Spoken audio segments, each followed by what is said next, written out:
your mock strategy is going to be the most important strategy you're going to build at this point in your preparation. And how many mocks should you take, etc. So I think, given the fact that you've got 16 to 18 weeks left now, the one mock per week though is the basic minimum that you should average from this point. Because see, what will happen in mocks is that the first 7-8 mocks will give you an idea of how much you're scoring. There's a plateau on which you reach based on your skill level and your behavior and your decision making inside the exam.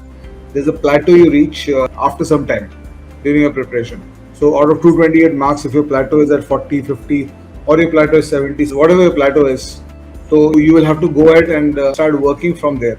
So मॉक्स में strategy होता है कि पहले 7-8 mock देके अपना level find कर लो.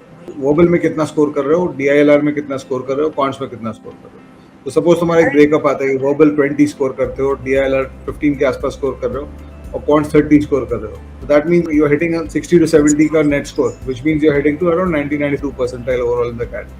So then you have to plan, okay, how do I go from the 20s to the 40s in verbal? How do I go from 15 to 30 in DILR? How do I go from 30s to 50s in quants?